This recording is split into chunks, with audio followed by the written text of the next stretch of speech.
Hello friends, Pandian store serial இனி வரப்போகிற எபிசோட்ஸ்க்கான review தான் பார்க்க போகிறோம். அடுத்தடுத்த சுவாரஸ்யங்களை தெரிஞ்சுக்கிறதுக்கு இந்த வீடியோவை ஸ்கிப் பண்ணாம கடைசி வரைக்கும் பாருங்கள். கோமதி குடும்பத்தில் இருக்கிற எல்லாருமே பாட்டியோட பிறந்த நாளுக்காக கோயிலுக்கு போயிடுறாங்க. கோயிலுக்கு போயிட்டு உடனே அங்கே இருக்க பேனர்ஸ் எல்லாம் பார்த்துட்டு பயங்கரமாக சந்தோஷப்படுறாங்க. எங்கே பாருங்கள், என்னோட அம்மா பக்கத்தில் என்னோட ஃபோட்டோலாம் போட்டிருக்காங்க. இதெல்லாம் பார்க்கும்போதே எனக்கு பயங்கரமாக சந்தோஷமாக இருக்குதுங்க அப்படின்னு சொல்கிறாங்க. இங்கே பாருடி, இதுக்கே இவ்வளோ சந்தோஷப்பட்டா எப்படி, இன்னும் நிறைய இருக்குது அப்படின்னு சொல்லிட்டு சொல்கிறாங்க. இதெல்லாம் கேட்ட கோமதி இருந்துட்டு, இங்கே பாருங்கள், எனக்கு 30 வருஷமா இந்த ஆசை இருந்துகிட்டே தான் இருக்குது. ஆனால் 30 வருஷம் கழிச்சு தான் இதெல்லாம் நடக்கும்னு நான் நினச்சி கூட பார்க்கலங்க. எனக்கு கால் வந்து தரையில் நிற்கவே இல்லைங்க. அவ்வளோ சந்தோஷமாக இருக்கிறேன் நான். இப்படி ஒரு சந்தோஷத்தை நான் என்றைக்குமே அனுபவிச்சதே இல்லைங்க அப்படின்றாங்க. அதுக்கப்புறம் அதாவது பாண்டியன் இருந்துட்டு, இங்கே பாரு கோமதி, இந்த 30 வருஷத்தில் உன்னை ஒரு நாள் கூட நான் சந்தோஷமாக பார்த்துக்கிட்டது இல்லையா அப்படின்னு சொல்லிட்டு கேட்குறாங்க. இங்கே பாருங்கள், புருஷனா நீங்கள் எல்லா சந்தோஷத்தையும் எனக்கு கொடுத்துருக்கீங்க. ஆனால் எனக்கு அம்மா வீட்டிலேருந்து எந்த ஒரு சப்போர்ட்டுமே இல்லை, பாசம் எதுவுமே எனக்கு கிடைச்சது இல்லைங்க. அதனால தான் இப்படி சொன்னதே தவிர உங்களை கஷ்டப்படுத்தணும்னாலாம் இந்த வார்த்தையை நான் சொல்ல கிடையாது. நீங்கள் எதையும் மனசில் வச்சுக்காதீங்க அப்படின்றாங்க. கோமதி, உன்னை பற்றி எனக்கு தெரியாதா, நான் சும்மா தான் கேட்டேன், நீ எதுவும் மனசில் நினச்சிக்காத சரியா அப்படின்றாங்க. சரிங்க அப்படின்னு சொல்லிட்டு ஒரு பக்கம் சிரிச்சிட்டு இருக்காங்க. அதுக்கப்புறம் என்ன, ஒவ்வொருத்தராக உள்ளே போகிறாங்க. உள்ளே போட ஒன்றே அங்கே ஏற்பாடு பண்ணிட்டு இருக்கிறதெல்லாம் பார்த்துட்டு பயங்கரமான ஒரு சந்தோஷம் நம்ம கோமதிக்கு. அதுக்கப்புறம் நம்ம அப்பத்தாவை பார்த்துட்டு போயிட்டு, அம்மா அப்படின்னு சொல்லிட்டு எமோஷ்னலாக மொல்ல நடந்து போகிறாங்க. ஒவ்வொரு விஷயத்தையா ஞாபகப்படுத்திக்கிட்டும் போகிறாங்க. அம்மா, எத்தனை வருஷம் ஆச்சு நான் இப்படி உங்ககிட்ட வந்து உங்களை இப்போ உங்ககிட்ட வந்து இப்படி பேசணும், அதாவது எல்லாரும் இருக்கிறப்ப உங்ககிட்ட சகஜமாக பேசணும்னு சொல்லிட்டு எவ்வளோ நாளாக ஆசைப்பட்டுருக்கேன். ஆனால் அது இன்றைக்கி தான் நடந்திருக்குதுமா, எனக்கு ரொம்ப சந்தோஷமாக இருக்குதுமா அப்படின்னு சொல்லிட்டு அவங்க அம்மாவை கட்டி பிடிச்சிக்கிட்டு அழுக ஆரம்பிச்சிடுறாங்க. அதுக்கப்புறம் இங்கே பாரு கோமதி, நீ அழுகவே கூடாது, நீ அழுதா என்னால் தாங்கிக்க முடியாது கோமதி, நீ அழுகாத அப்படின்னு சொல்றாங்க. இதெல்லாம் கேட்ட நம்ம அப்பத்தா, அதாவது கோமதி இருந்துட்டு, இங்க பாருங்கம்மா, நீங்க இந்த பிறந்த நாள்ல இருந்து இன்னும் 100 வருஷம் வாழணுமா, எங்க கூடவே இருக்கணும், எங்க சந்தோஷம் கஷ்டம் எல்லாத்துலயுமே நீங்க கலந்துக்கணும்னு ஆசைப்படுறமா அப்படின்றாங்க. இங்க பாரு கோமதி, நான் இன்னும் எத்தனை நாள் இருக்கணும்னு எனக்கு தெரியாது. ஆனா இருக்கிற வரைக்கும் உங்க கூடயும் உங்க பேத்தி பேரங்க கூடயும் இருக்கணும்னு ஆசையா இருக்குது. இது இன்னைக்கு ஒரு நாள் தான் இருக்கணும்னு நினைச்சாவே எனக்கு ரொம்ப கஷ்டமாக தான் இருக்குது.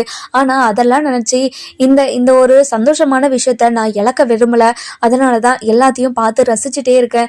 நான் இப்படி ஒரு பிறந்த நாளை கொண்டாடுறதுனே இல்லை, எனக்கு ரொம்ப சந்தோஷமாக இருக்குது கோமதி அப்படின்றாங்க. அதுக்கப்புறம் அப்பத்தான் இருந்துட்டு பாண்டியன் கிட்டே, வாங்க மாப்பிள்ளை, நீங்கள் வருவீங்கன்னு சொல்லிட்டு நான் நினச்சி கூட பார்க்கல, ஆனால் நீங்கள் வந்திருக்கீங்க, ரொம்ப சந்தோஷம் அப்படின்றாங்க. இங்கே பாருங்க அத்தை, உங்கள் மேலே எனக்கு எந்த கோவமும் இல்லை, நீங்களும் நாங்கள் நல்லா இருக்கணும்னு தான் நான் நினைக்கிறீங்க. ஆனால் ஒரு சிலர் தானே வேற மாதிரி நினைக்கிறாங்க, அதெல்லாம் விட்டு தள்ளுங்க அத்தை. இப்போது நான் உங்களுக்காக மட்டும்தான் நான் இந்த ஃபங்க்ஷனுக்கே வந்திருக்கேன். நீங்கள் எங்களை எல்லாரையும் ஆசீர்வாதம் பண்ணால் போதும். இங்கே பாருங்க மாப்பிள்ளை, என்னோட ஆசீர்வாதம் உங்களுக்கு எப்போவுமே இருக்கும், நீங்கள் கவலையே படாதீங்க அப்படின்றாங்க. அதுக்கப்புறம் என்ன, நம்ம கோமதி இருந்துட்டு, அதாவது பாண்டியனை பார்த்து ரொம்பவே பெருமையாக சிரிக்கிறாங்க. அதுக்கப்புறம் நம்ம கதிர், மீனா, ராஜி, அதுக்கப்புறம் எல்லாருமே வந்து பாட்டிக்கிட்ட ரொம்பவே எமோஷ்னலாக பேசிகிட்டு இருக்காங்க. ராஜி இருந்துட்டு, இங்கே பாருங்க பாட்டி, நீங்கள் இந்த சேரீயில் ரொம்ப அழகாக இருக்கீங்க பாட்டி, என்னதான் நீங்க விட்டுட்டுங்க பார்த்தீங்களா, அவங்க பொண்ணு வந்ததுமே பொண்ணுக்கிட்டே பேசிட்டே இருக்கீங்க, என்ன நீங்க கண்டுக்கவே இல்லை தெரியுமா அப்பத்தா அப்படின்றாங்க. இங்க பாடி, நீ பொறாமையெல்லாம் படக்கூடாது அம்மா, அதாவது உன்னோட அப்பத்தா எத்தனை வருஷம் கழிச்சு கோமதி கிட்டே இப்போ பேசிட்டு இருக்கேன். இப்போ அவகிட்ட வந்து கிட்ட பேசுறத நீ இப்போ பொறாமையை நினைக்கிற பத்தியா, அதெல்லாம் வேண்டாண்டி. இங்க பாருங்க பார்த்தா, எனக்கு தெரியாதா, நான் சும்மா தான் கேட்டேன், நீங்க இதை சீரியஸாலாம் எடுத்துக்காதீங்க அப்படின்றாங்க. அதுக்கப்புறம் ராஜு இருந்துட்டு பயங்கர சந்தோஷத்தோட அப்பத்தாவை கட்டி பிடிச்சிட்டு இருக்காங்க. இதெல்லாம் பார்த்தா நம்ம கதிர் இருந்துட்டு பயங்கரமா ரசிச்சுட்டே இருக்காங்க நம்ம ராஜியை. அதுக்கப்புறம் ராஜு வந்து கதிர் வந்து ராஜியை ரசிச்சுக்கிட்டு இருக்கிறத பார்த்து மீனா இருந்துட்டு, என்ன கதிர், என்ன வேலை நடக்குதுங்க, என்னென்ன புரியலையே அப்படின்னு சொல்லிட்டு சொல்றாங்க. அண்ணி என்னென்ன நடிக்குது, ஒன்றும் இல்லை நீ அப்படின்னு சொல்லிட்டு ஒரு மாதிரி மழுப்புற மாதிரி பேசுறாங்க. இங்க பாருங்க கதிர் தம்பி, நீங்க இப்படியெல்லாம் இருக்கணும் தான் நான் ரொம்ப ஆசைப்பட்டேன். அதே மாதிரி அதை ராஜி ஆசைப்பட்டதும் இது இதுதான். நீங்கள் அவள் கூட பாசமாக நடந்துக்க மாட்டீங்களா, அவளை இந்த மாதிரி ரசிக்க மாட்டீங்களான்னு அவள் எத்தனை நாள் ஏங்கியிருக்கா, என்கிட்ட சொல்லி புழம்பியிருக்கா. நீங்கள் இப்படியெல்லாம் பண்ணுறத பார்த்தா எனக்கு ரொம்ப சந்தோஷமாக இருக்குதுங்க அப்படின்றாங்க. அதுக்கப்புறம் என்ன, நம்ம ராஜ் இருந்துட்டு வந்து மீனாக்கா நீங்கள் போயிட்டு அப்பத்தா கிட்ட பேசுங்க அப்படின்னு சொல்லிட்டு வந்து நிற்கிறாங்க. அதுக்கப்புறம் கதிர் வந்துட்டு இங்கே பாரு ராஜி, நீ இந்த சாரியில் ரொம்ப அழகாக இருக்க ராஜி, எனக்கு ரொம்ப நான் உன்னை ரொம்ப கண்ணு வச்சுட்டேன் ராஜி அப்படின்றாங்க. இதெல்லாம் கேட்ட ராஜி பயங்கரமாக வைக்கப்பட ஆரம்பிச்சிடறாங்க. அதுக்கப்புறம் என்ன, நம்ம மீனா இருந்துட்டு போயிட்டு அப்பத்தா காலில் விழுந்து ஆசீர்வாதமும் வாங்கிக்கிறாங்க.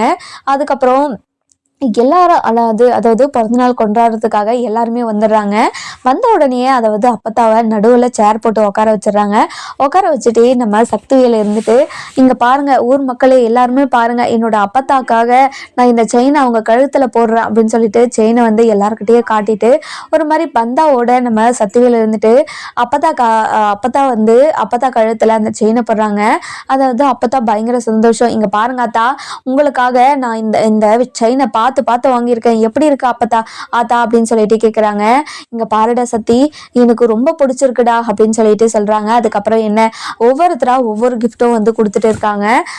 இதெல்லாம் பார்த்துட்டு இருந்தேன் நம்ம கோமதி இருந்துட்டு பயங்கரமாக சந்தோஷப்படுறாங்க. என்னோட அம்மா இதனால் வரைக்கும் இவ்வளோ சந்தோஷமாக இருந்து நான் பார்த்ததே கிடையாது, இவ்வளோ சந்தோஷமாக இருக்கிறாங்களே அப்படின்னு நினச்சி பயங்கர சந்தோஷப்படுறாங்க. அதுக்கப்புறம் பாண்டியன் கிட்டே இங்கே பாருங்க, என்னோட அம்மா எவ்வளோ சந்தோஷமாக இருக்கிறாங்கன்னு மட்டும் பாருங்க, இந்த சந்தோஷம் எப்பவுமே நிலைக்குமாங்க அப்படின்னு சொல்லிட்டு கேட்குறாங்க. இங்கே பாரு கோமதி, கண்டிப்பாக நிலைக்கும். நம்ம வீட்டில் இருந்து யாருமே எந்த பிரச்சனையுமே பண்ண மாட்டாங்க, நம்ம சொல்லி தானே கூட்டிகிட்டு வந்திருக்கோம், கண்டிப்பாக எந்த பிரச்சனையும் நடக்காது, நீ கவலைப்படாத அப்படின்றாங்க. மீனா ஒரு பக்கம் அதாவது செந்தில் கிட்ட போயிட்டு இங்கே பாருங்க, அப்பத்தாக்கு ஏதாவது கிஃப்ட் எது வாங்கிட்டு வந்தீங்களா அப்படின்னு சொல்லிட்டு கேட்குறாங்க. என்னடி சொல்கிற, திடீர்னு நேற்று கூப்பிட்டாங்க, இதுக்கு மேலே என்ன கிஃப்ட் வாங்குறது, நான் எதுவும் வாங்கிட்டு வரல, வீட்டில் எல்லாம் வாங்கிட்டு வந்திருப்பாங்க அப்படின்னு சொல்லிட்டு சொல்கிறாங்க. அதுக்கப்புறம் கோமதியும் பாண்டியனும் போயிட்டு இங்கே பாருங்கம்மா, உங்களுக்கு ஒரு சாரியும் உங்களுக்கு அதாவது வளையலும் வாங்கிட்டு வந்திருக்கம்மா, உங்களுக்கு பிடிச்சிருக்கான்னு பாருங்க அப்படின்னு சொல்லிட்டு கொடுக்குறாங்க. கொடுத்த உடனே நம்ம கோமதி அதாவது யாரு நம்ம அப்பத்தா பயங்கர சந்தோஷம். என்னன்னா நம்ம அப்பத்தா இருந்துட்டு அந்த புடவையும் வளையலும் வாங்கிட்டு, கோமதி இந்த வளையலும் இந்த வளையலும் அதுக்கப்புறம் இந்த புடவையும் ரொம்ப அழகா இருக்கு கோமதி அப்படின்றாங்க. இதெல்லாம் கேட்ட நம்ம கோமதி இருந்துட்டு இங்கே பாருங்கம்மா, உங்களுக்காக நான் பார்த்து ஒவ்வொன்றுத்தையும் பண்ணேன், உங்களுக்கு பிடிச்சிருக்கா அப்படின்னு சொல்லிட்டு கேட்குறாங்க. இங்கே பாரு கோமதி, நீ கொண்டு வந்த விஷயத்தெல்லாம் எனக்கு சந்தோஷம் கிடைக்கல, நீ என் கூட இருக்கிறது மட்டும்தான் எனக்கு சந்தோஷத்தை கொடுக்குது கோமதி அப்படின்றாங்க. அதுக்கப்புறம் இதெல்லாம் கேட்டு நம்ம கோமதி பயங்கர சந்தோஷத்தில் இருக்காங்க. இன்னொரு பக்கம் பார்த்தீங்கன்னா நம்ம மயிலோட அம்மா இருந்துட்டு, பாருடி எல்லாரும் ஒவ்வொரு கிஃப்ட்டு கொடுக்குறாங்க, நீ என்னடி கிஃப்ட் கொடுக்க போகிற அப்படின்னு சொல்லிட்டு கேட்குறாங்க. இங்கே பாருமா, நான் உன்னோட மாப்பிள்ளை கிட்ட போயிட்டு ஏதாச்சும் பேசினாவே என்கிட்ட எரிஞ்சு விழுறாரு, நான் அவர்கிட்ட என்னமா சொல்றது அப்படின்னு சொல்லிட்டு கேட்குறாங்க. இங்க பாரு இங்கே பாரு மயில, நீ இப்படியே விட்டு வச்சிருந்தா கண்டிப்பாக உனக்குன்னு ஒரு சல்லி காசு கூட நிற்காது. பாத்தியா அந்த செந்தில் பையனும் மீனா பொண்ணும் தண்ணி கொடுத்தனே போயிட்டாங்க பார்த்தியா, அவங்கள மாதிரி இருக்கணும், அந்த மாதிரி நீயும் தனியாக வந்துடா சரவணனை கூப்பிட்டு. இங்கே பாருமா, அதுக்கு மட்டும் வாய்ப்பே கிடையாது, நீ என்னம்மா சொல்லிட்டு இருக்க, கண்டிப்பாக அதுக்கு வாய்ப்பே கிடையாது, நான் போயிட்டு ஏதாச்சும் பேசினாவே அவர் எரிஞ்சு விழுறாரு, நீங்கள் என்ன எந்த பொய்யும் சொல்லாமல் இந்த வீட்டுக்கு கட்டி கொடுத்துருந்தீங்கன்னா நான் இந்த மாதிரியெல்லாம் பண்ணியிருக்கலாம், ஆனால் இந்த வீட்டில் நான் சொல்கிறதுக்கு என்ன உரிமை இருக்குது, எனக்கு எந்த உரிமையும் இல்லாத போது நான் எப்படிம்மா சொல்ல முடியும் அப்படின்றாங்க. என்னடி சொல்கிற, இங்கே பாருமா, எல்லாம் உன்னாலதாம்மா, இப்போது நீ என்னை பொய் சொல்லாமல் என்னை கல்யாணம் பண்ணி கொடுத்துருந்தா இதெல்லாம் நடந்திருக்குமா அப்படின்னு சொல்லிட்டு கேட்குறாங்க. நீ சொல்கிறது எனக்கு ஒன்றுமே புரியலடி அப்படின்றாங்க. ஆமாம்மா, நம்ம சொன்ன பொய்யால தான் இப்போது மாமா என் கூட பேசவே மாட்டேங்குது, ஏதாச்சும் பேச போனாலோ என்கிட்ட எரிஞ்சு விழுது, நான் இந்த சமயத்தில் எப்படிம்மா இதெல்லாம் பண்ண முடியும் அப்படின்னு சொல்லிட்டு பேசிட்டு இருக்காங்க. அதுக்கப்புறம் அந்த வழியாக நம்ம கோமதி இருந்துட்டு போயிட்டு இருக்காங்க. அதாவது கோமதி வர்றதை பார்க்காம நம்ம மயிலோட அம்மா இருந்துட்டு மயிலுக்கிட்ட, இங்கே பாருடி, நீ 12th தான் படிச்சிருக்கன்னு பொய் சொன்னோம், நீ ஹோட்டலில் வேலை செஞ்சுதான் பொய் சொன்னோம், வேற என்னடி பொய் சொல்லியிருக்கோம் அப்படின்னு சொல்லிட்டு பேசுகிறாங்க.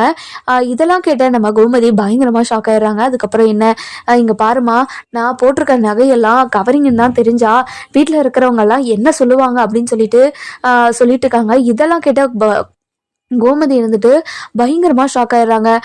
அதுக்கப்புறம் இந்த விஷயத்தெல்லாம் கேட்கலாமா வேணாமா அப்படின்னு சொல்லிட்டு யோசிக்கிறாங்க. இல்லை இப்போதைக்கு எதுவுமே பேச வேணாம்.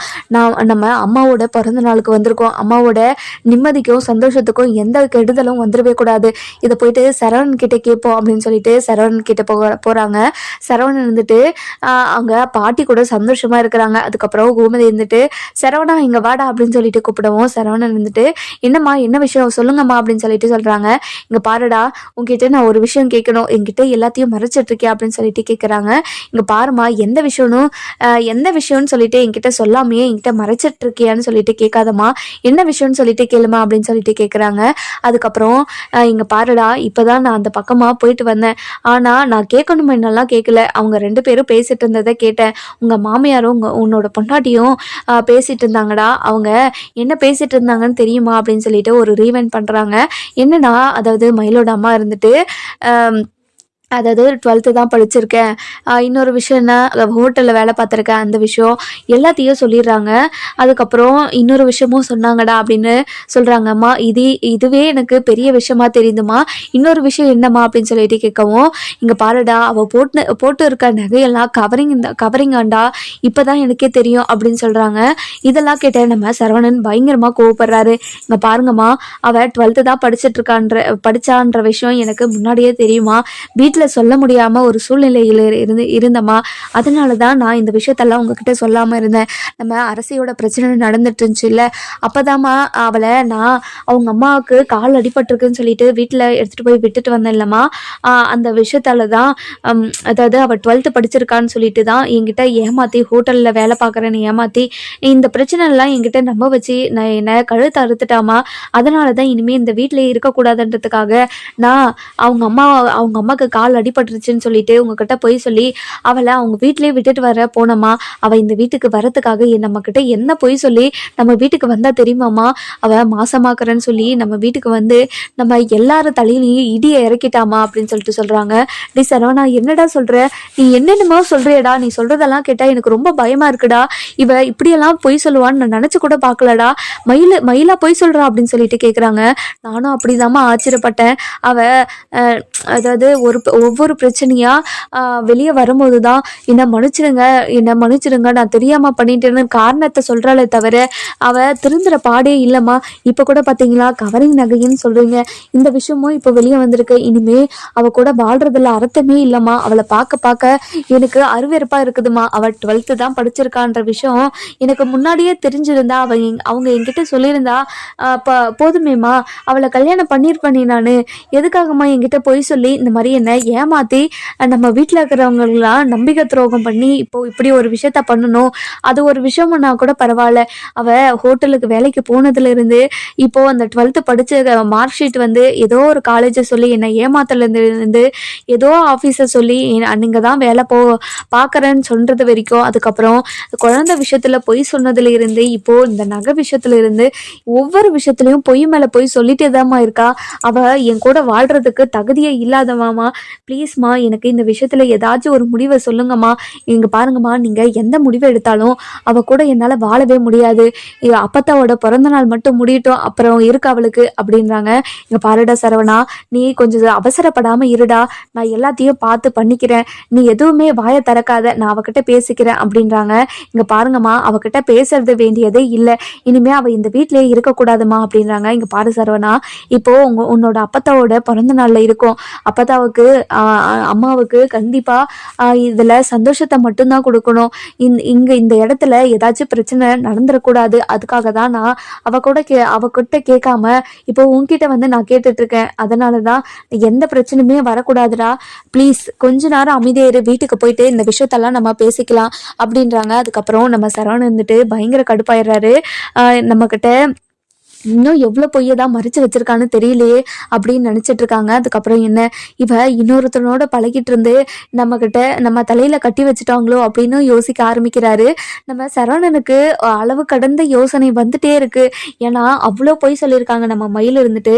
அது மட்டும் இல்லாமல் அவங்க அப்பா வந்து மளிகை கடையில் அவர் அதிகாரம் பண்ணுறதும் அவர் பண்ணுற சேட்டைகள் எல்லாத்தையும் நினச்சி பார்க்குறாரு. நினச்சி பார்க்க அவங்க குடும்பத்தில் இருக்கிற எல்லாருமே வெறுப்பு ஆகுறாரு. அதுக்கப்புறம் என்ன நம்ம சரவணோட அதாவது மயிலோட அப்பா இருந்துட்டு மாப்பிள்ள வாங்க மாப்பிள்ள சாப்பிடுவீங்க அப்படின்னு சொல்லிட்டு சரவணனை கூப்பிடவும் சரவணன் இருந்துட்டு கோவமா இங்க பாருங்க என்கிட்ட பேசவே பேசாதீங்க இங்க இருந்து ஃபர்ஸ்ட் போயிடுங்க அப்படின்றாங்க. அதுக்கப்புறம் என்னாச்சு மாப்பிள்ள எதுக்காக இப்படி எரிஞ்சு விழுறீங்க? ஏன் சாப்பிட கூட உங்களை கூப்பிடக்கூடாதா? இங்க பாருங்க உங்ககிட்ட நான் சாப்பாடு கேட்டேனா? உங்ககிட்ட கேட்டேனா? இல்ல நான் உங்ககிட்ட பசிக்குதுன்னு கேட்டேனா? இல்ல எதுக்காக என்கிட்ட இப்படி வந்து பேசிட்டு இருக்கீங்க? என்கிட்ட இப்படி எல்லாம் பேசாதீங்க, ஃபர்ஸ்ட் இங்க இருந்து கிளம்புங்க அப்படின்னு சொல்லிட்டு பயங்கர கோவத்தோட சொல்லிடுறாங்க.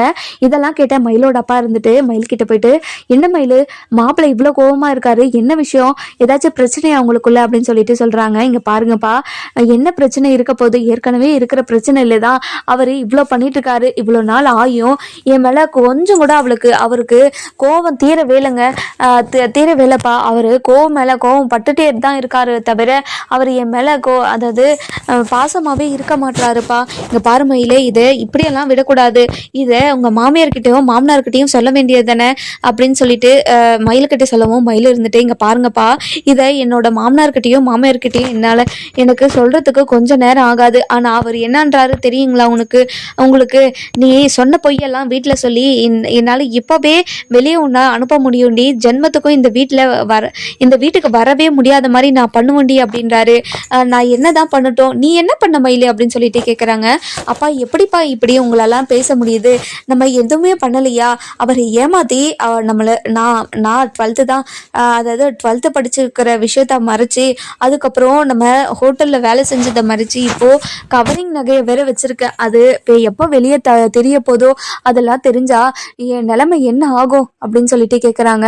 இதெல்லாம் கேட்ட நம்ம அதாவது மயில் இருந்துட்டு இதாவது மயிலோட அப்பா அம்மா இருந்துட்டு பயங்கரமாக ஷாக் ஆயிடுறாங்க. என்ன மயில் சொல்கிற, இந்த பிரச்சனையெல்லாம் தெரிஞ்சா கண்டிப்பாக உன்னை வீட்டை விட்டு அனுப்பிடுவாங்களா, கொஞ்ச நாள்ல சமாதானம் ஆயிடுவாங்க மயிலே, நீ எல்லாம் கவலைப்படாத. எத்தனை நாளைக்கு அவர் தனியாக இருப்பார், தனியெல்லாம் இருக்க முடியாது மயிலே, கண்டிப்பா என்னைக்காவது ஒரு நாள் உன்னை தேடி வந்து தானே ஆகணும், அப்ப நம்ம அவங்கள பார்த்துக்கலாம் அப்படின்னு சொல்றாங்க. இங்க பாருங்கப்பா கண்டிப்பா அவர் மட்டும் வரவே மாட்டாருப்பா, அவருக்கு பொய் சொன்னாவே பிடிக்காது. ஆனா நான் இந்த வீட்டுக்கு வந்ததுல இருந்து பொய் மேல பொய் தான் அவர்கிட்ட சொல்லிட்டே இருக்கேன், நான் என்னைக்கு மாட்டி இந்த வீட்டை விட்டு போறேன்னு தெரியலப்பா அப்படின்னு சொல்லிட்டு இருக்காங்க. அதுக்கப்புறம் மயிலோட அம்மா இருந்துட்டு இங்க பாருடி, இந்த இடத்துல பேசி யாருக்கு அதெல்லாம் விழுந்து போயிட்டு உங்க மாப்பிள்ளைகிட்ட ஏதாச்சும் சொல்ல போறாங்க, ஃபர்ஸ்ட் அமைதியா இருங்க, நம்ம அப்புறமா பேசிக்கலாம் இதை பற்றி அப்படின்னு சொல்கிறாங்க. அதுக்கப்புறம் நம்ம மயில் இருந்துட்டு போயிட்டு அவங்க அத்தை கிட்டே இங்கே பாருங்க அத்தை வாங்க சாப்பிடுவீங்க அப்படின்னு சொல்லிட்டு கூப்பிட்றாங்க. நம்ம அதாவது கோமதி இருந்துட்டு பயங்கர கோவத்தோட இருக்காங்க. இங்கே பாரு மயில் எனக்கு எதுவும் வேண்டாம், நீ ஃபஸ்ட்டு இந்த இடத்த விட்டு போ அப்படின்னு சொல்லிட்டு சொல்கிறாங்க. ஒரு மாதிரி மூஞ்சில் அடித்த மாதிரி சொன்னதுனால நம்ம மயிலுக்கு அதாவது சந்தேகம் வந்துடுது. ஐயோ நம்ம பிரச்சனை ஏதாச்சும் அத்தைக்கு தெரிஞ்சிருச்சோ, நம்மக்கிட்ட ஒழுங்காக பேசவே மாட்டேங்கிறாங்களே, நம்மளா பேச போனாலையும் மூஞ்ச கொடுத்து பேசவே மாட்டாங்களே, என்னாச்சுன்னு தெரியலையே அப்படின்னு சொல்லிட்டு யோசிக்கிறாங்க. அதுக்கப்புறம் மயில் இருந்துட்டு போயிட்டு அவங்க அம்மா கிட்ட இங்க பாருங்கம்மா, இப்பதான் நான் அத்தை கிட்ட போயிட்டு சாப்பிட்றீங்களான்னு கேட்டேன், ஆனா அவங்க என்கிட்ட முகம் கொடுத்து கூட பேச மாட்டாங்க, என்னோட விஷயம் ஏதாச்சும் தெரிஞ்சிருச்சாமா, நீ ஏதாச்சும் சொல்லிட்டியாமா அப்படின்னு சொல்லிட்டு கேட்குறாங்க. என்னடி பேசுற, நான் போய் அவங்க கிட்ட ஏதாச்சும் சொல்லுவேனா, நான் எதுவும் சொல்லலடி, நான் ஏதாச்சும் சொல்லியிருப்பேன்னு நீ நினைக்கிறியா அப்படின்னு சொல்லிட்டு கேட்குறாங்க. இல்லம்மா கண்டிப்பா உங்களுக்கு ஏதோ தெரிஞ்சிருக்கு, அதனால தான் என்கிட்ட பேசவே மாட்டேங்கிறாங்க அப்படின்றாங்க. இங்க பாருடி, அவங்க வேற ஏதாச்சும் பிரச்சனையில இருப்பாங்க, அவங்க அம்மா கூட பேச முடியலையே அப்படின்றது கோவத்துல கூட இருப்பாங்க, நீ அதெல்லாம் நினைச்சிட்டு இருக்காத அப்படின்றாங்க. இல்லம்மா எனக்கு பயமா இருக்குது அப்படின்னு சொல்றாங்க. அதுக்கப்புறம் நம்ம மயில் இருந்துட்டு இங்க பாரு மயில், கொஞ்ச நேரம் அமைதியா இரு, நம்ம அப்புறமா பேசிக்கலாம் அப்படின்னு சொல்லிட்டு இருக்காங்க. இன்னொரு பக்கம் பார்த்தீங்கன்னா நம்ம ராஜும் கதிரும் ராஜுகிட்ட போயிட்டு அதாவது கதிர் இருந்துட்டு ராஜுகிட்ட இங்க பாரு ராஜி, நம்ம போயிட்டு இந்த பர்த்டே கிஃப்டை கொடுத்துடலாமா அப்படின்னு சொல்லிட்டு கேட்குறாங்க. மீனா இருந்துட்டு என்ன ராஜு என்ன கிஃப்ட், ஏதோ ஃபோட்டோ மாதிரி இருக்கு. ஆமாக்கா எனக்கும் தெரியல என்ன ஃபோட்டோன்னே தெரியலக்கா, அவரு என்கிட்ட கூட சொல்லவே மாட்டேங்கிறாரு அப்படின்றாரு. என்ன கதிர், ராஜுகிட்ட கூட சொல்ல முடியாத அளவுக்கு என்ன கிஃப்ட் இது, இங்க பாருங்கக்கா, இங்க பாருங்க, நீ உங்களுக்கும் இன்னும் கொஞ்ச நேரத்துல என்ன ஃபோட்டோன்னு சொல்லிட்டு உங்களுக்கு தெரியும்ல, இது அப்பத்தா கிட்ட போயிட்டு கொடுத்தா அப்பத்தா பயங்கரமா சந்தோஷப்படுவாங்க அப்படின்றாங்க. அதுக்கப்புறம் நம்ம அப்பத்தா கிட்ட போயிட்டு ராஜும் கதிரும் நிற்கிறாங்க. நின்ற உடனே உடனே நம்ம அதாவது அப்பதான் இருந்துட்டு பாராச்சுமா நல்லா இருக்கியா, உன்னை பார்த்து ரொம்ப நாள் ஆச்சுமா, என் கூடவே இருப்பல்ல, ஆனா இப்பெல்லாம் என் கூட பேசக்கூட மாட்டேங்கிற, உனக்கு பேசக்கூட டைம் இல்லைல்ல. அப்படிலாம் இல்லை அப்பத்தா, உங்க கூட தான் பேசினா வீட்டில் இருக்கிறவங்க சித்தப்பாலாம் திட்டுவாங்கல்ல, அதனால தான் உங்ககிட்ட பேசல அப்பத்தா. நீங்கள் கவலைப்படாதீங்க, உங்கள் நினப்பு எப்போவுமே எங்கள் மனசுக்குள்ளே இருந்துகிட்டே தான் இருக்கும், நீங்கள் கவலைப்படாதீங்க அப்பத்தா அப்படின்றாங்க. இன்னொரு பக்கம் பார்த்தீங்கன்னா நம்ம கதிர் இருந்துட்டு என்ன ராஜி, நம்ம இந்த கிஃப்டை கொடுத்துடலாமா அப்படின்னு சொல்லிட்டு கேட்குறாங்க. சரிங்க கதிர் அப்படின்னு சொல்லிட்டு அந்த கிஃப்டை இருந்துட்டு அப்பத்தா கிட்ட கொடுக்கவும், அப்பத்தா இருந்துட்டு என்ன கிஃப்ட் இது அப்படின்னு சொல்லிட்டு கேட்குறாங்க. இங்கே பாருங்கம்மா, இங்கே பாருங்க அப்பத்தா, உங்களுக்கு பிடிச்ச கிஃப்ட், நீங்கள் ஆசைப்பட்ட ஒரு விஷயம் உங்களுக்கு இப்போது நடக்க போகுது அப்படின்றாங்க. என்ன சொல்கிற ராஜிமா அப்படின்னு சொல்லிட்டு சொல்லுவோம். இந்த கிஃப்டை நீங்கள் பிரித்து பாருங்க அப்பத்தா அப்படின்னு சொல்லிட்டு சொல்கிறாங்க. அதுக்கப்புறம் கோமதி பாண்டியன் சொல்லிட்டு அவங்க குடும்பத்தில் இருக்கிறவங்க எல்லாருமே பக்கத்தில் நின்றுட்டு தான் இருக்காங்க. அதுக்கப்புறம் நம்ம அப்பத்தா இருந்துட்டு அந்த ஃபோட்டோவை ஓப்பன் பண்ணுறாங்க. ஓப்பன் பண்ணவே என்னவா இருக்கும்னு சொல்லிட்டு யோசிச்சுக்கிட்டே நம்ம அப்பத்தா இருந்துட்டு அந்த ஃபோட்டோவை ஓப்பன் பண்ணுறாங்க. ஓப்பன் பண்ணி பார்த்ததுமே பயங்கர சந்தோஷம். உன்னோட தாத்தாடி அப்படின்னு சொல்லிட்டு பயங்கர சந்தோஷம் சொல்கிறாங்க. ஆமாம் பாட்டி, நீ தானே ஆசைப்பட்ட தாத்தாவோட ஒரு ஃபோட்டோ கூட இல்லைன்னு சொல்லிட்டு எவ்வளோ வருத்தப்பட்ட, அதனால தான் பாட்டி தாத்தாவோட ஃபோட்டோவை நான் உனக்கு கிஃப்டாக பண்ணியிருக்கேன், அதுவும் உன் கூடவே நின்று பிடிச்ச மாதிரி உனக்கு பிடிச்சிருக்கா அப்படின்னு சொல்லிட்டு கேட்குறாங்க. என்னடி சொல்கிற, எனக்கு ரொம்ப சந்தோஷமாக இருக்குது, இப்போது என்னோட புருஷனே என்கிட்ட வந்த மாதிரி இருக்குது, ரொம்ப சந்தோஷம்டி அப்படின்னு சொல்லிட்டு பயங்கர சந்தோஷத்தில் அதாவது ராஜுக்கிட்ட சொல்லவும், ராஜு இருந்துட்டு பயங்கர சந்தோஷம். அதுக்கப்புறம் மாரியும் வடிவும் இதை நினச்சி பயங்கரமான ஒரு எமோஷ்னலாக ஃபீலிங்கில் ராஜையும் கதிரும் பார்க்குறாங்க. நம்ம அத்தைக்கு பிடிச்ச கிஃப்டாக கொடுத்துருக்கால ராஜிமா அப்படின்னு சொல்லிட்டு மாறி இருந்துட்டு அதாவது வடிவுக்கிட்ட சொல்லவும், வடிவு இருந்துட்டு இங்கே பாரு வடிவு, நான் சொல்கிறதெல்லாம் கேளு நீ, கண்டிப்பாக ராஜு ரொம்ப பாவம், அவகிட்ட பேசுறியா அப்படின்னு சொல்லிட்டு கேட்குறாங்க. நம்ம சித்ரா அதாவது யாரு நம்ம கோமதி இருந்துட்டு இவர் யாரு ராஜுக்கிட்ட, என்ன ராஜு என்கிட்ட கூட இந்த மாதிரி ஒரு கிஃப்டை கொடுக்குறேன்னு சொல்லவே இல்லையே, நீ எப்படி இந்த கிஃப்டை கொடுத்த அப்படின்னு சொல்லிட்டு கேட்குறாங்க. அதுக்கப்புறம் என்ன நம்ம இங்கே பாருங்க அத்தை, எனக்கே இந்த விஷயம் தெரியாது, எனக்கே இப்போதான் இந்த விஷயமே தெரியும், கதிர் தான் எல்லாத்தையும் பண்ணாரு அப்படின்னு சொல்லிட்டு சொல்கிறாங்க. என்னோட பையனுக்கு எவ்வளோ பெரிய மூளை பாரு, எதெல்லாம் பண்ணியிருக்கானு அப்படின்னு சொல்லிட்டு பயங்கர சந்தோஷப்படுறாங்க. இன்னொரு பக்கம் பார்த்தீங்கன்னா நம்ம பழனி இருந்துட்டு அப்பத்தாக்கு ஒரு ஃபோட்டோ, அதாவது அவங்களோட அம்மாவுக்கு ஒரு புடவை மட்டும் எடுத்துகிட்டு போயிட்டு அப்பத்தா கிட்ட கொடுக்குறாங்க. இதெல்லாம் பார்த்த நம்ம பழனி இருந்துட்டு, அதாவது பழனி இல்லை யார் சக்திவேல் இருந்துட்டு, ஏண்டா அப்பத்தாக்கு ஒரு கிழிஞ்ச புடவையை எடுத்துகிட்டு வந்திருக்க, உனக்கு வேறு ஏதாச்சும் வாங்கி கொடுக்கணும்னு ஆசை இல்லையாடா அப்படின்னு சொல்லிட்டு கேட்குறாங்க. இங்கே பாருங்கண்ணே, எனக்கு பிடிச்ச மாதிரி அம்மாவுக்கு ஒரு சேலை வாங்கி கொடுக்கணும்னு எனக்கு ஆசையாக இருந்துச்சு, அதனால தான் ஒரு சேலை வாங்கிட்டு வந்திருக்கேன், ஆத்தா உனக்கு பிடிச்சிருக்கா இல்லையாத்தா அப்படின்னு சொல்லிட்டு கேட்குறாங்க. இங்கே பாரு பழனி, நீ இந்த புடவை கொடுத்ததுல கூட எனக்கு சந்தோஷம் கிடையாது, நீ என் பக்கத்தில் இருக்க பத்தியா, அதுதான்டா எனக்கு சந்தோஷமா இருக்கு, நீ கவலைப்படாத, இந்த கிஃப்ட் எல்லாமே எனக்கு ரொம்ப பிடிச்சிருக்கு அப்படின்னாங்க. அதுக்கப்புறம் என்ன அங்கே இருக்கிறவங்களுக்கெல்லாம் சாப்பாடும் ரெடி பண்ணிடுறாங்க. ரெடி பண்ண உடனே சாப்பாடு இருந்துட்டு எல்லாருமே ரசிச்சு சாப்பிட்டுட்டே இருக்காங்க. இன்னொரு பக்கம் பார்த்தீங்கன்னா குமார் இருந்துட்டு அரசி கூட பேசுறதுக்கு ட்ரை பண்ணுறாரு. ஆனால் அரசி இருந்துட்டு அதுக்கு பிடி கொடுக்கவே மாட்டேன்றாங்க. அதுக்கப்புறம் நம்ம அரசு இருந்துட்டு போயிட்டு மீனா கிட்ட, இங்க பாருங்க நீ, அந்த குமார் பையன் என் கூட பேச ட்ரை பண்ணிட்டே இருக்கான், அவனுக்கு நான் என்ன சொன்னாலும் அவன் புரிஞ்சுக்கவே மாட்டான், பாருங்க நீ அப்படின்னு சொல்லிட்டு சொல்றாங்க. இங்க பாரு அரசி, அவன் பண்றதெல்லாம் நீ கண்டாக்காத, உன்னோட வேலை என்னமோ அதை மட்டும் பாரு, நம்ம சாமி கும்பிட்டு தானே வந்தோம், சாமி கும்பிட்டுட்டு அப்பதாவோட பிறந்த நாளை நம்ம கொண்டாடிட்டு கிளம்பிடுவோம், அவ்வளவுதான், இன்னும் கொஞ்ச நாள் தான் இந்த பிறந்த நாள் விழாவும் முடிஞ்ச உடனே நம்ம கிளம்பிடுவோம் சரியா அப்படின்றாங்க. சரிங்க நீ அப்படின்னு சொல்லிட்டு நம்ம மீனா அதாவது அரசி ஒரு பக்கம் சொல்லவும், அதுக்கப்புறம் கோமதி இருந்துட்டு மயில விஷயத்துலயே டென்ஷனா இருக்காங்க. அதாவது அப்பத்தாவோட பிறந்த நாளுக்கு அப்பத்தாவோட அதாவது அவங்க அம்மாவோட பிறந்த நாளை சந்தோஷமா கொண்டாடுற மாதிரி கூட அவங்க நினைப்பு இல்லை, மொத்த நினைப்பும் மயிலு மேலதான் இருக்கு. மயில் இப்படி ஒரு பொய்யை சொல்லியிருப்பான்னு நான் நினைச்சு கூட பார்க்கல. இல்ல மயில் சும்மாதான் பேசிட்டு இருந்தப்பா, கண்டிப்பா அவ எந்த பொய்யும் சொல்லியிருக்க மாட்டா, இல்லையே சரவணனும் இப்படியெல்லாம் சொன்னானே, எனக்கு ரொம்ப பயமாக இருக்கே அப்படின்னு சொல்லிட்டு ஒரு பக்கம் நினச்சிட்டு இருக்காங்க. இந்த பொய்யெல்லாம் உண்மையாக இருந்தால் கண்டிப்பாக சரவணனோட வாழ்க்கை ரொம்பவே பாதிக்கப்படுமே அப்படின்னு சொல்லிட்டு ரொம்பவே யோசிச்சுட்டே இருக்காங்க. அதுக்கப்புறம் நம்ம ராஜ் இருந்துட்டு, அதாவது கோமதி கிட்ட வந்துட்டு, அத்தை என்னத்த ஆச்சு, ரொம்ப நேரமாக நான் பார்த்துட்டே இருக்கேன், நீங்கள் எதையோ யோசிச்சுட்டே இருக்கீங்க, விளக்கு கொளுத்தவே மாட்டீங்க, என்னாச்சு அப்படின்னு சொல்லிட்டு கேட்குறாங்க. இங்கே பாரு ராஜுமா, இங்கே பாரு ராஜி, நீ என்கிட்ட ஏதாச்சும் பொய் சொல்லியிருக்கியா அப்படின்னு சொல்லிட்டு கேட்குறாங்க. இங்கே பாருங்க அத்தை, எதுக்காக திடீர்னு இந்த இப்படி ஒரு வார்த்தை, நான் இது வரைக்கும் எந்த பொய்யும் சொன்னதில்லை அத்தை, எல்லாத்தையும் உங்ககிட்ட சொல்லிட்டு தான் நான் செய்வேன் அப்படின்றாங்க. அப்படியாம்மா அப்படின்னு சொல்லிட்டு அமைதியாயிடுறாங்க. இங்கே பாருங்க அத்தை, நீங்கள் இப்படி இருக்கிறது எனக்கு பிடிக்கவே மாட்டேங்குது, எதனால் இப்படி இருக்கீங்க அப்படின்னு சொல்லிட்டு கேட்குறாங்க. ஒன்றும் இல்லை, எதனாலையும் இப்படியெல்லாம் ஒன்றும் இல்லை அப்படின்னு சொல்லவும், அதுக்கப்புறம் நம்ம அதாவது ராஜ் இருந்துட்டு, இங்கே பாருங்க அத்தை, நீங்கள் இப்படியெல்லாம் இருக்கவே மாட்டீங்க, என்னாச்சு அப்படின்னு சொல்லிட்டு கேட்குறாங்க. அதாவது கோமதிக்கு கஷ்டம் தாங்க முடியாத நடந்த விஷயத்த எல்லாத்தையும் சொல்லிடுறாங்க. நம்ம ராஜ் இருந்துட்டு வாய்மலே கை வச்சுக்கிறாங்க. என்னத்த சொல்கிறீங்க, அக்கா இதெல்லாம் பண்ணாங்களா, இதெல்லாம் அவங்க பண்ணுறதுக்கு வாய்ப்பே கிடையாது அப்படின்றாங்க. எனக்கும் அப்படி தாண்டி தோணுது. ஆனால் இந்த விஷயத்த நான் செந்தில்கிட்டையும் சொன்னேன், செந்திலும் இதே தாண்டி சொல்கிறான். அவனும் அவ கூட பேசி ரொம்ப நாள் ஆகுது போல், அவங்க ரொம்பவே எளியும் புனியமாக தான் இருக்காங்களாண்டி. எனக்கு இதெல்லாம் கேட்டால் ரொம்ப கஷ்டமாக இருக்குது.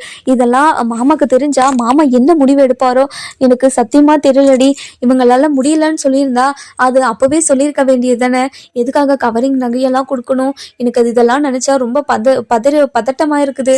சரவணன் வேற இன்னைக்கு வீட்டுக்கு போனால் எல்லா விஷயத்தையும் மாமா கிட்ட சொல்கிறேன்னு வேற சொல்லிட்டு மாமா கிட்ட சொன்னா இந்த பிரச்சனை இல்லை, என்ன நடக்குமோ ஏது நடக்குமோன்னு நினைச்சாவே எனக்கு ரொம்ப பயமா இருக்குடி அப்படின்றாங்க. நம்ம கோமதி இருந்துட்டு மகிழ நினைச்சு வருத்தப்படுறது எல்லாமே நடக்குமா நடக்காதுன்னு சொல்லிட்டு நம்ம வர எபிசோட்ல பார்க்கலாம். இந்த வீடியோ உங்களுக்கு பிடிச்சிருந்தா லைக் பண்ணுங்க, சப்ஸ்கிரைப் பண்ணுங்க, மறக்காம பெல் ஐகானையும் கிளிக் பண்ணிக்கோங்க.